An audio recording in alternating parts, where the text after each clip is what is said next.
የመጀመሪያው በዚህ ጉዳይ ላይ ክሊር ዶክትሪን የለንም። ክሊር ዶክትሪን ስለሌለን በየቤተ እምነታችን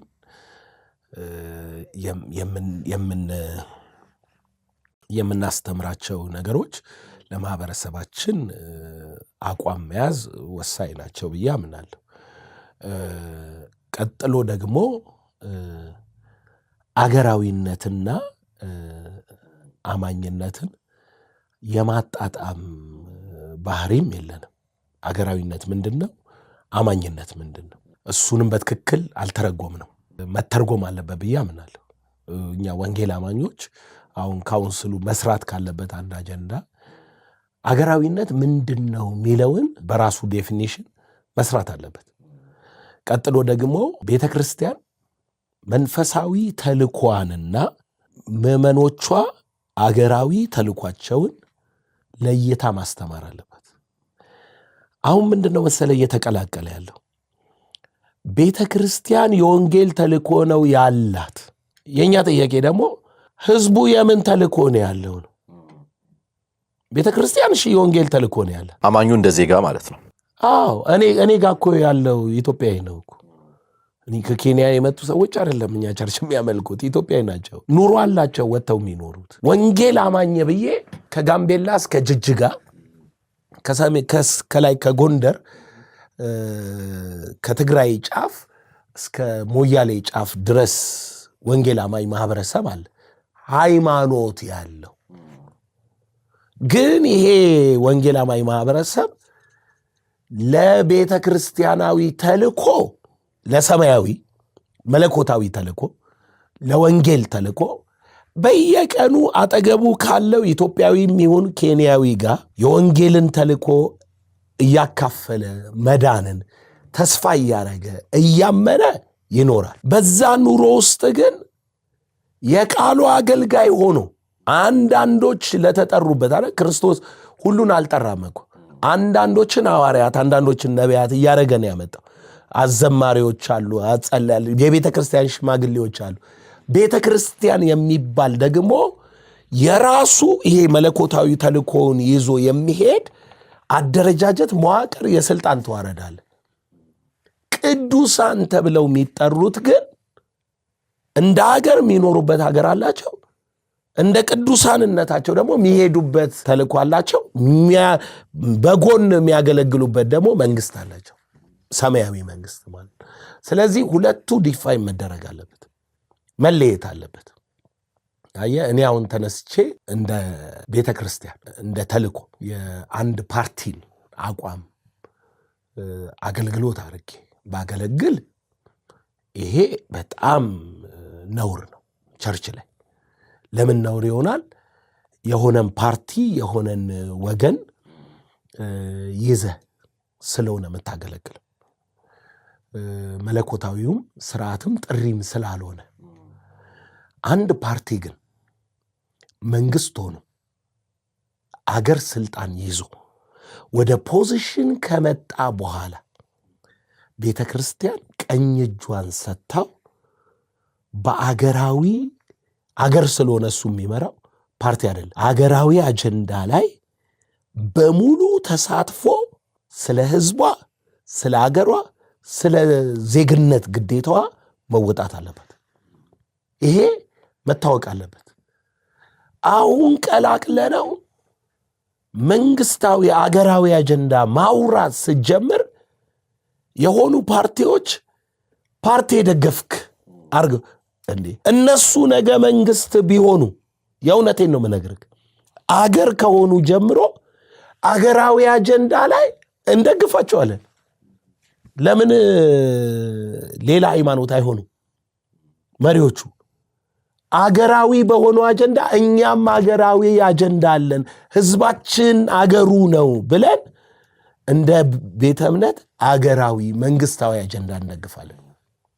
አይ የለም እንደዚህ። ለምሳሌ አንድ ልጥቀስልህ የኔን ኤክስፒሪየንስ። በኢህአዴግ ጊዜ ትራንስፎርሜሽን የሚል ከትልነት ወደ ቢራቢሮነት ማለት ነው። ትራንስፎርሜሽን መለስ ዜናዊ አነበበ፣ ፓርላማ ሰማን። ኤግዚቢሽን ማዕከል ማይንድ ትራንስፎርሜሽን የሚል ኤግዚቢሽን ማዕከል ትልቅ ኮንፍራንስ አረኩ። ጋዜጠኛ ሰብስቦ እናንተ ሃይማኖት አይደላችሁ ወይ እንዴት የመንግስት አጀንዳ ትሰራላችሁ አለ። እና በእናንተ በኩል እየሰሩ ነው ሊለኝ ነው። አይደለም እኔ አይደለሁኝም፣ ምንም ግንኙነት የለኝም። ለምን ሰራ ብትለኝ ሳየው ትራንስፎርሜሽኑ ምን ላይ ያተኮረ ነው? ባቡር፣ ኤሌክትሪክ ምናምን የሚል ነው። እኔ ምን እንደጎደላየው እዛ ውስጥ ሐሳቡን ትራንስፎርም ያላረከው ሰው በሰራለት ባቡር ላይ በሰራለት ኤሌክትሪክ ላይ እንዲያረጋል ብዬ ማይንድ ትራንስፎርሜሽን ሚል አዘጋጀው። የሚገርም ሰምተውታል አሉ። ያው ደህንነት ስላለ ቀርተውት ሰጥቷቸው ጋዜጣ ምናምን አውርቶት ስለነበር ሰምተውታል አሉ። ትምህርቱ ትክክል ነው ያለው አሉ። ለምን ብለህ ብትጠይቅ የጎደለውን ነው ምሞላው። አገር ነዋ። አሁንም መደመር ብሎ መጣ። መደመር ሲል እንዲህ ብሔርተኝነት ከሌለበት ሁሉን ኃይልህን ስጠኝ እኔም ኃይሌን ልስጥ ብሎ የክርስቶስ ስርዓት እኮ ነው። ብልት አድርጎ አንዱ ለአንዱ ጆሮ ለዓይን፣ ዓይን ለጆሮ፣ አፍንጫ ለሳምባ ሁሉ ተቀባብሎ በአንድነት እንስራ ሚል ከሆነ እንዴት ነው ቀኝ እጄ የማልሰጠው? ቀኝ እጄ የምሰጥበት እኮ ምክንያት ከሚያመጣው አገራዊ ጥቅም አንጻር ነው የማየው። መንግስት ፓርቲ ሲሆንስ ፓርቲ ሲሆን ከሌም ምረጡ ከሌን አትምረጡ አልልም። ለምን ፓርቲ ራዩን ነው የሚሸጠው። ወደ ፓወርም ይምጣ ፓወርም ላይ ያለ ይሁን ራዩን ነው የሚሸጠው። አገር ላይ ሆኖ መንግስት ሆኖ የጸና ግን ራዩን አይደለም የሚሸጠው። አገር ነው የሚያስተዳድረው፣ አገር ነው የሚመራው።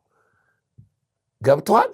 ስለዚህ የቤተ ክርስቲያን አቋም ሁል ጊዜም አገራዊ መንግስታዊ መሆን አለበት። መጽሐፉም ስለሚያዝ አድገን ሲቪላይዝድ ሆነን እንደ አሜሪካኖቹ ፓርቲ ሲመጣ ግን ለምሳሌ እኔ ማምንበትን ደስ የሚል ራይ ያለው ካለ እንደ ዜጋ እመርጠዋለሁ፣ እንደ ዜጋ ለጓደኞቼ ያወራለሁ።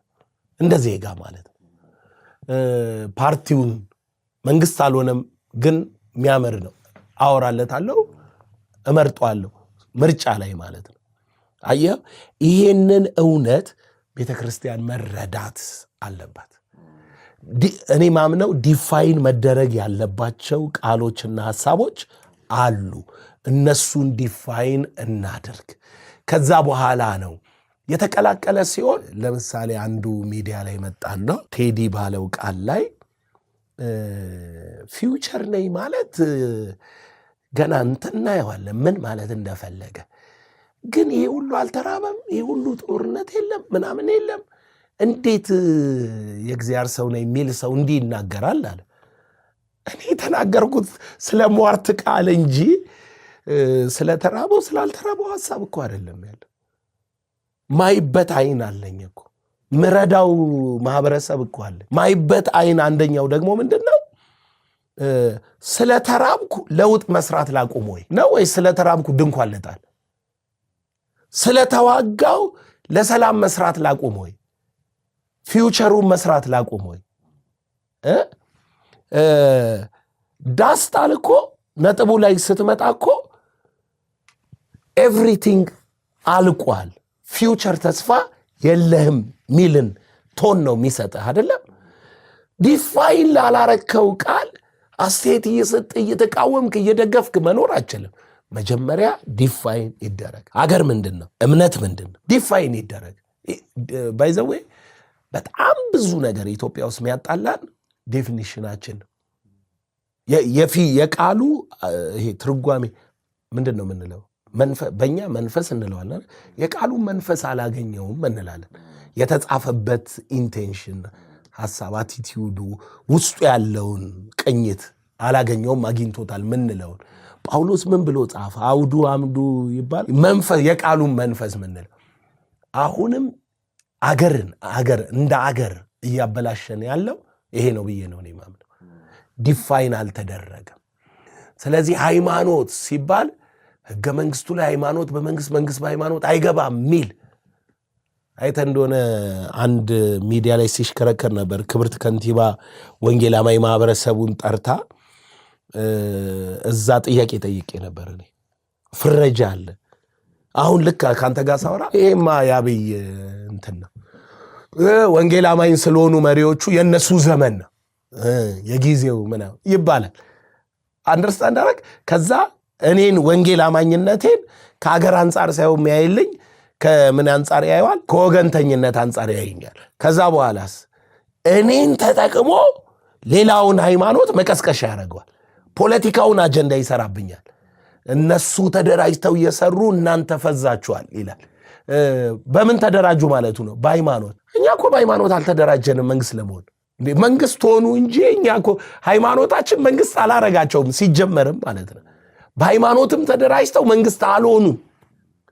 ሄደ ደግሞ የመንግስትን አቋም ስታየው ማለት ነው የመደመር መንግስት ለሃይማኖት ያለው ምልከታ የሚል ነበረ ሲሰጥ ነበር።